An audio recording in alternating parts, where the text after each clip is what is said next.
وہ بڑے نا سخت مزاج اصولوں پر پابند آدمی تھے حضرت عمر بن عبدالعزیز. خاندان کے ایک دو دفعہ سفارش کرانے آئے کسی بات کے لیے حضرت عمر بن عبدالعزیز سے, تو آپ نے نا عملے کے لوگوں سے کہا آج کے بعد میرے خاندان کا کوئی بندہ ہے تو اندر نہ آنے دینا, یہاں کوئی اقربا پروری نہیں چلے گی, خبردار کوئی قریب نہ آئے. لیکن ایک دن نا امام حسن کی اولاد میں سے ایک شہزادے آ گئے. جناب عمر بن عبدالعزیز کو پتہ چلا امام حسن کی اولاد ہے. جناب عمر بن عبدالعزیز نے ممبر چھوڑا, تخت چھوڑا, شہزادے کو تخت پہ بٹھایا, پھر دونوں آنکھوں میں آنسو اور دونوں ہاتھ باندھ دیے.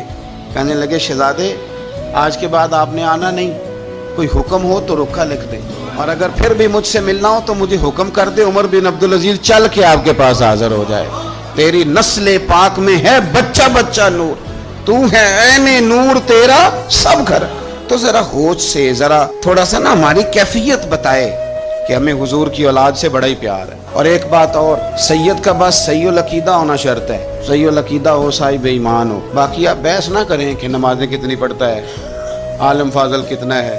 بزرگ فرماتے ہیں قرآن کا صفحہ اگر کبھی کیچڑ میں بھی گر جائے نا, اس پہ پیر نہیں رکھا جاتا, اسے پھر بھی دھو کے چوما ہی جاتا ہے, کیونکہ وہ صفحہ قرآن کا ہے. فرماتے ہیں تو سید پہ بحث نہ کر کے نیک کتنا ہے اور پرہیزگار کتنا ہے, کرتا کیا ہے, تو اپنے اعمال پہ غور کر اور یہ سمجھ یہ کوئی عام نہیں, یہ خون رسول ہے. اعلیٰ حضرت حضور کے بچوں کی شان بیان کرتے ہیں تو کہتے ہیں آب تطہیر سے جس میں پودے جمے, یعنی یہ جو سیدہ فاطمہ کے بچے پیدا ہوئے ہیں تو یہ آب تطہیر سے جس میں پودے جمے, اس ریاض نجابت پہ لا